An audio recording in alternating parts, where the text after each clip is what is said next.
Assalamualaikum warahmatullahi wabarakatuh. Perkenalkan, nama saya Muhammad Bayu Prasetyo, NIM 102200034, kelas HPI 6A, mata kuliah Hukum Perlindungan Saksi dan Korban. Baiklah, saya membuat video ini untuk memenuhi tugas dari mata kuliah tersebut. Dan saya yaitu pembahasannya saksi dan korban merupakan salah satu bagian penting dalam pembuktian peradilan pidana, bahwa salah satu alat bukti yang sah dalam proses peradilan pidana adalah keterangan saksi dan atau korban yang mendengar, melihat, atau memahami sendiri terjadinya suatu tindak pidana dalam upaya mencari menemukan kejelasan tentang tindak pidana yang dilakukan oleh pelaku tindak pidana sesuai bunyi Undang-Undang UU Nomor 13 Tahun 2006 tentang Perlindungan Saksi dan Korban.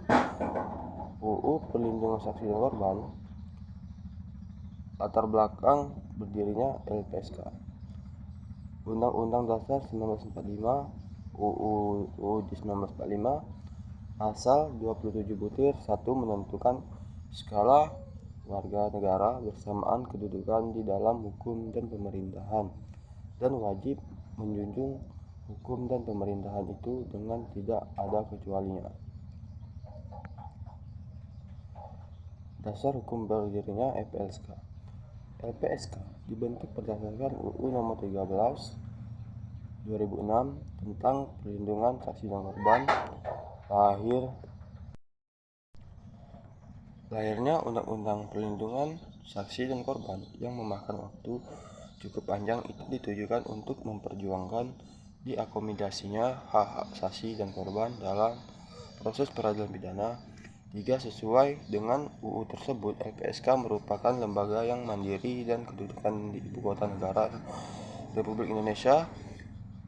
Undang-undang tersebut telah mengatur banyak hal berkaitan dengan LPSK, mulai dari penetapan LPSK, identitasnya sebagai sebuah lembaga resmi, fungsi dan wewenangnya, hingga teknis perlindungan saksi dan korban.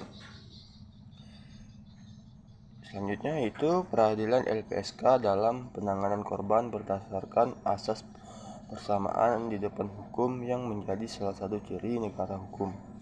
Saksi dan korban dalam proses peradilan pidana harus diberi jaminan perlindungan hukum. Adapun pokok materi muatan dari yang diatur dalam UU Nomor 13 Tahun 2006 yaitu perlindungan hak saksi dan korban, lembaga perlindungan saksi dan korban, syarat dan tata cara pemberian perlindungan dan bantuan.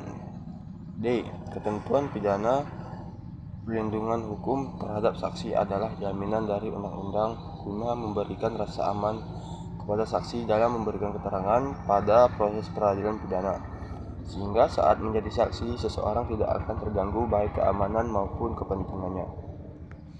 Perlindungan saksi dan korban menurut Pasal 3 Undang-Undang Nomor 13 Tahun 2006. Saksi berasas pada penghargaan harkat dan martabat manusia, rasa aman, keadilan, dan tidak diskriminatif, dan kepastian hukum. Jenis dan bentuk penanganan LPSK: 1. Perlindungan fisik. 2. Perlindungan prosedural. 3. Perlindungan hukum. 4. Perlindungan psikologis dan psikososial. 5. Fasilitas restitusi dan kompensasi. Selanjutnya yaitu tidak mampu memberikan ganti kerugian sepenuhnya yang menjadi tanggung jawab korban dan atau keluarganya. Baiklah, hanya itu di video kali ini. Terima kasih. Wassalamualaikum warahmatullahi wabarakatuh.